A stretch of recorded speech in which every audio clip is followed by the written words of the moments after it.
Grant, just yesterday, was the plan for you not to play? And what did you go to coach? When did you sense it was time to go to coach and be like, hey, man, I can do this? The plan the whole time was if I felt good, I'd go. And, I mean, I thought it kind of got to like a stretch at the end where I felt like I was feeling good enough and I thought the guys needed me a little bit. So I went, told coach, we kind of made eye contact, and I said I'm good. And then he just subbed me in. All right, we're going to whip it over the right side here on the end first, and then we'll go to the other side, the same row. Emily Smart, Tuscaloosa News. Grant, are you able to talk about your status for Sunday? I mean, I'm feeling pretty good, so, I mean, I'm sure it's going to be the same, like where I'm pretty much questionable and it's going to be day-to-day. But, I mean, I'm going to see how I feel, and it's going to be a game-time decision. But, I mean, I'm going to stick with my rehab plan, and it seems to be working. Other side of the row here. Hi, Ron Krojcik from the San Francisco Chronicle. I guess either Chris or Derrion. I was hoping you could, how would you convey the impact Mark Sears has on this team, not just in scoring and passing, but leadership, poise, and as part of that, sort of the point guard matchup tomorrow against Marciulionis, who maybe doesn't get the national attention of Sears, but is obviously an accomplished player. Let's go Derrion and then Chris on that one. Mark is a big part of our team, being the point guard on the floor. And off the floor, he tells what he sees on the court, and off the court when he's, like, on the bench with us and stuff like that. So just being able to have a leader like that in our senior squad, fifth-year squad, is good for us young guys. Chris? Mark is a big-time competitor, as you can see in the way he plays. So, he kind of sets the tone, like, competitive-wise. If he's on, he's a point guard. So, naturally, like, we follow. So, yeah. Back to the left side. Hunter Desai, Alabama Central. Just for any of you, what's been the emphasis on adjusting to St. Mary's pace? Let's go down the line. We'll start with Grant. Yeah, I mean, they obviously play a lot slower than us, so I feel like they're going to try to slow the game down. But, I mean, we saw it yesterday at the beginning of the game when they played Vandy, where Vandy pushed the pace early and they got off to a good start. So we're going to obviously try to play our game of basketball and push the pace on them. Chris? Yeah, like it's more easy. It's way more easier to play fast than when you're getting stops. So the kids is focused on getting stops, and make sure we take care of the glass because they're a great offensive rebounding team. So the key is getting stops and taking care of the glass, and it's easier to play faster when you're playing off stops. And then Derrion. Pretty much what they said. Getting stops and taking care of the glass. Obviously, the last team we played got one up on us on the glass. So just not thinking this team can come in and beat us on that. Back row, left side, guys. For all three of you guys, I mean, do you guys think y'all's defense gets overlooked because of the pace that you play at? And how would you sort of evaluate maybe how you guys are defensively, even maybe compared to last year? We'll start with you again, Grant. I mean, we definitely have our flaws defensively. I feel like the O boards, especially these last couple of games, have really killed us.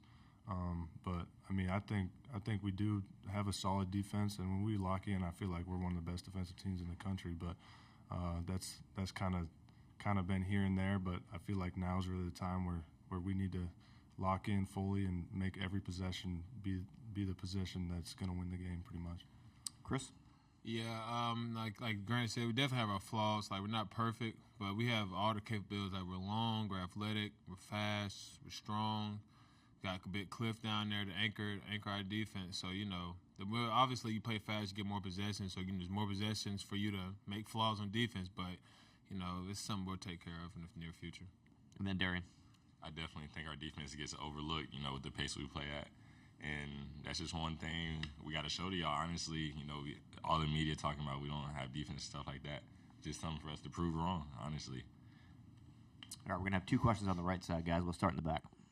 Justin Williams from The Athletic. Grant, obviously played a tough schedule in the SEC, but is there anybody comparable in terms of their slower pace and size that you guys have faced this season?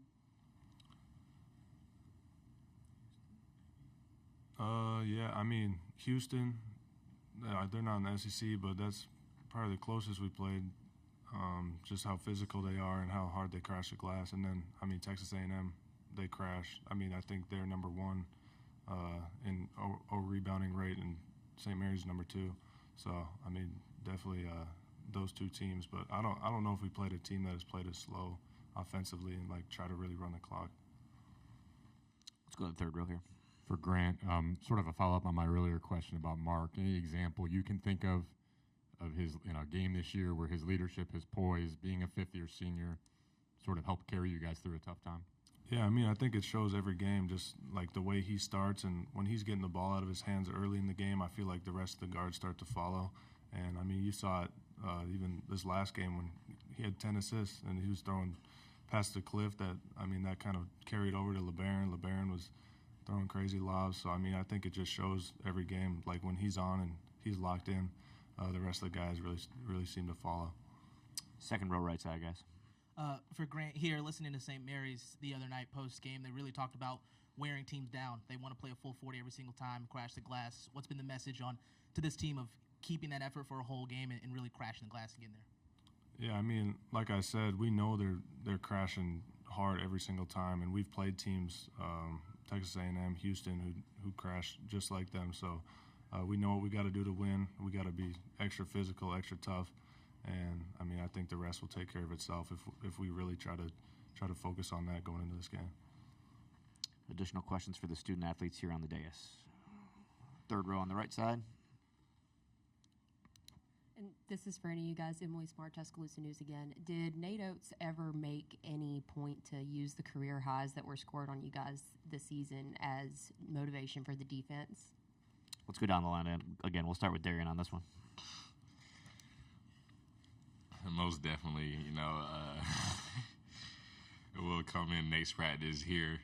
I'm not going to say the name, but such and such had this, such and such had this.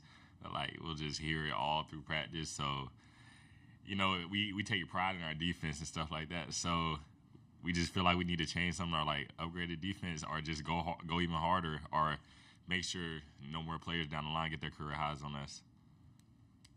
Yeah, I think it started at it was at Mississippi State at the point guard did what he did to us. He's like, whoa, and another career high. But, yeah, it's been a theme all season. But, the big thing, we won the game, so you got to take it in perspective. And although you never want career highs, whether it's offensive rebounding, career highs, points, anything. But, yeah, it's been a voice all season. Yeah, I mean, kind of what they said, but I think that has something to do with how fast we play, and it kind of gives them a lot more possessions, and pretty much what they said. Anything else for these guys? Okay, back row left side, guys. Guys, how much of a emphasis this year was to sort of prove that last year was not just, a lot of teams, 4 teams make the Final Four every year, and every once in a while you get like a one-off or a team that doesn't have a big pedigree make it.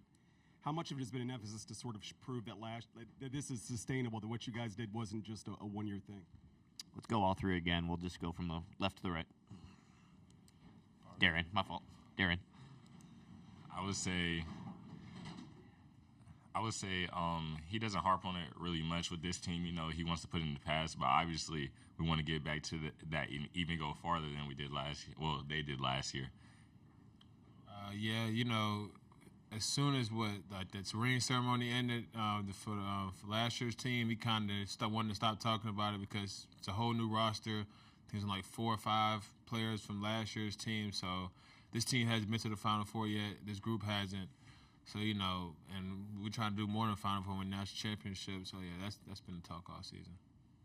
Yeah, I mean, coming into the year, I kind of knew we were going to be, just as good, if not better. And, I feel like we've proven ourselves to be better than last year's team. So, I got a lot of confidence in us in this tournament going in and making another deep run and hopefully winning it all.